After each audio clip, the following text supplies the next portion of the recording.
নজিরবিহীন অর্থনৈতিক বিপর্যয়ের পর শ্রীলঙ্কায় প্রথম প্রেসিডেন্ট নির্বাচন অনুষ্ঠিত হচ্ছে আজ। 2 বছর আগে অর্থনৈতিকভাবে দেউলিয়া ঘোষণার পর চরম অস্থিতিশীল অবস্থার মুখোমুখি হয় দেশটি। গুরুত্বপূর্ণ এই নির্বাচন শ্রীলঙ্কার সংস্কারের ভাগ্য নির্ধারণ করবে বলে ধারণা করা হচ্ছে। বিস্তারিত রাইহান মুন্সির প্রতিবেদনে।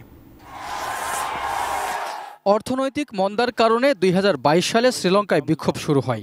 এক পর্যায়ে ওই বছরের মে মাসে হাজার হাজার মানুষ সাবেক প্রেসিডেন্ট গোতাবায়া রাজাপাকসের বাসভবনে ঢুকে পড়েন। দেশ ছেড়ে পালাতে বাধ্য হন গোতাবায়া। ক্ষমতায় বসেন রনিল বিক্রমসিংহে। তার নেতৃত্বে অর্থনৈতিক মন্দা অনেকটাই সামলে নেয় শ্রীলঙ্কা।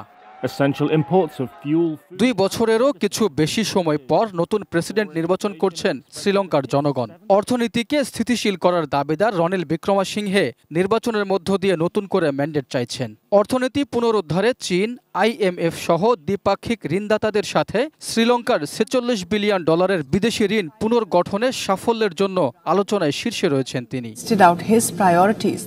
বিক্রমসিংহের আরেক প্রতিদ্বন্দ্বী সামাগি জন বালাবেগায়া পার্টির নেতা সাজিদ প্রেমাদাসা 2019 সালে 42% ভোট পেয়ে গোতাবায়া রাজাপাকসের কাছে হেরে গিয়েছিলেন ভারতপন্থী এই নেতা।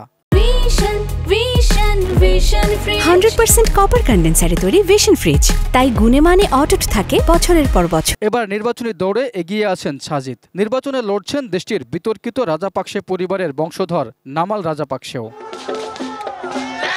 বিক্রমসিংহের অন্যতম আরেক প্রতিদ্বন্দ্বী প্রার্থী ন্যাশনাল পিপলস পাওয়ারের নেতা অনুরা কুমারা দিশানায়েকে। এক সময়ের প্রান্তিক মার্ক্সবাদী এই নেতা অতীতের সহিংস রাজনীতির কারণে নিন্দিত। তবে এবার যারা পরিবর্তন চান তারা রাজনৈতিক মতাদর্শে পরিবর্তনের হাওয়া নিয়ে আসা অনুরা দিশানায়েকের দিকে তাকিয়ে আছেন। Raihan Munshi, desk report, ATN news.